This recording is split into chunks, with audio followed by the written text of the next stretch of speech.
এই যে লালন আসসালামু আলাইকুম রহমতুল্লাহ। গতকাল একটি মর্মান্তিক ঘটনাকে কেন্দ্র করেই মূলত আপনাদের খিদমতে কিছু আলোচনা করতে যাচ্ছি।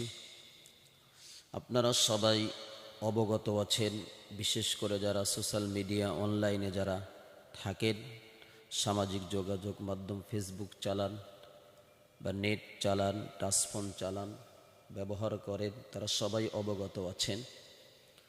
গতকাল কুষ্টিয়া দৌলতপুরে এক কথিত ভণ্ডপীর জাহাঙ্গীর তার আস্থানায় আম জনতা, তাওহিদি জনতা ঢুকে তাকে হত্যা করেছে।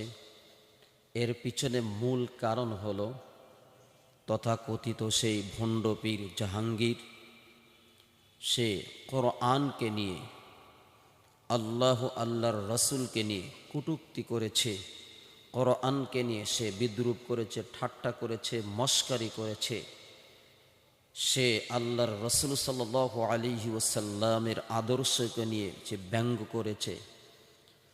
যেই ব্যক্তি আল্লাহর কোরআন নিয়ে ব্যঙ্গ করতে পারে, কটূক্তি করতে পারে, আল্লাহর রসুল সাল্লাল্লাহু আলাইহি ওয়াসাল্লামের আদর্শকে নিয়ে যে কটূক্তি করতে পারে, ব্যঙ্গ করতে পারে, তাহলে কোরআনকে নিয়ে ব্যঙ্গ করা, রসুল সাল্লাল্লাহু আলাইহি ওয়াসাল্লামের আদর্শকে নিয়ে ব্যঙ্গ করা, কটূক্তি করা, আর আল্লাহকে নিয়ে কটূক্তি করা, ব্যঙ্গ করা একেবারেই এক শামিল।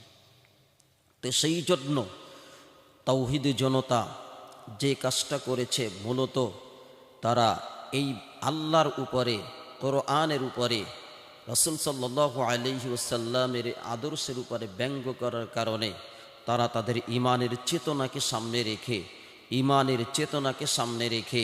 ঈমানের সেই পাওয়ারকে সামনে রেখে তারা এই কাজটা করেছে। যদিও আমাদের দেশের একটি রাষ্ট্রীয় আইন কখনো নিজ হাতে তুলে নেওয়া, এটা আসলে ঠিক নয়। নিজ হাতে তুলে নেওয়া ঠিক নয়।